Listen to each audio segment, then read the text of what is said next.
এবার ভারতকে হুমকি বাংলাদেশের জঙ্গি নেতা। সুর চড়ালো আনসারুল্লাহ বাংলা টিমের প্রধান। সম্প্রতি এই আনসারুল্লাহ বাংলা টিমের 8 জঙ্গিকে ভারতের 3 রাজ্য থেকে গ্রেফতার করা হয়। ভারতকে সাবধান করে দিচ্ছি, বাংলাদেশের দিকে খবরদার কুনজর দিবে না। এদিকে যদি চোখ তুলে তাকাও, সে চোখ উপড়ে ফেলা হবে। এদিকে যদি পা বাড়াও, সে পা ভেঙে দেওয়া হবে। এদিকে হাত বাড়াও, হাত কেটে নেওয়া হবে। Do not underestimate India. যখন কোন নিশানের উপর কিছু করতে যায়, তার অনেক কিছু বাধা আছে। সেই জন্যই ভারত দেখছে ঠিক এক সময় 1 মিনিটের ব্যাপার খেলা শেষ হয়ে যাবে। চায়না তাকাক আর পাকিস্তান তাকাক আর বাংলাদেশের এখন যারা এসছে তাকাক, তাদের চোখ উপড়ে ফেলে দেওয়া হবে। বাংলাদেশে বিদ্বেষের বিষ, অবসরপ্রাপ্ত সেনাকর্তা থেকে জঙ্গি নেতা, হুমকির আর শেষ নেই। একের পর এক হাস্যকর হুমকি। আমরা চায়নাকে বলে দেব, চিকেন নেক বন্ধ করে দাও। 7 সিস্টারকে স্বাধীনতার আন্দোলনে ঝাঁপিয়ে পড়তে বলো। কাশ্মীরকে বলবো, তোমরা স্বাধীনতার জন্য তৈরি হও। পাকিস্তান আফগানিস্তান সে मैं कहता हूं, কাশ্মীর কে আজাদি কে লিয়ে কাম করো। ফিলিস্তিনি সেই শিখদেরকে বলবো, তোমাদের সময় এসেছে, এখনই তোমরা স্বাধীনতার ডাক দাও। আমাদেরকে ছেড়ে দিক, ওই লোকগুলোকে পিছিয়ে মেরে দেবো। আমরা যে ভারতবর্ষে যারা সন্ত্রাস করে, যাদের চোখ তুলে তাকাবে, চোখটা আমরা তুলে নেব। ভারতকে সাবধান করে দিচ্ছি, বাংলাদেশের দিকে খবরদার কুনজর দিবে না। এদিকে যদি চোখ তুলে তাকাও, সে চোখ উপড়ে ফেলা হবে। এদিকে যদি পা বাড়াও, সে পা ভেঙে দেওয়া হবে।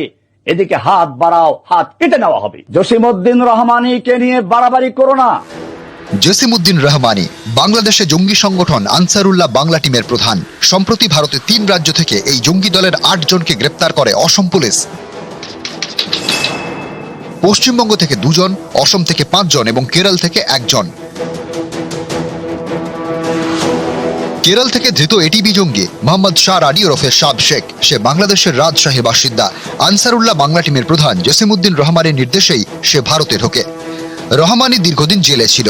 গত অগস্টে বাংলাদেশে পালাবদলের পরই ছাড়া পেয়ে যায়। তারপরই শুরু হয়েছে ভারত বিরোধী কার্যকলাপ। আমরা চায়নাকে বলে দেব, চিকেন নেক বন্ধ করে দাও। 7 সিস্টারকে স্বাধীনতার আন্দোলনে ঝাঁপিয়ে পড়তে বলো। বাংলাদেশের একাধিক নেতার গলায় বারবার শোনা যাচ্ছে চিকেন স্নেক নিয়ে হুঙ্কার। ওরা আমাদের দিকে দৃষ্টি দিবে, আমরা চিকেন নেক কেটে 7 সিস্টার আলাদা করে দিব। সরকার সিদ্ধান্ত নিছে, কাজ শুরু করতেছে।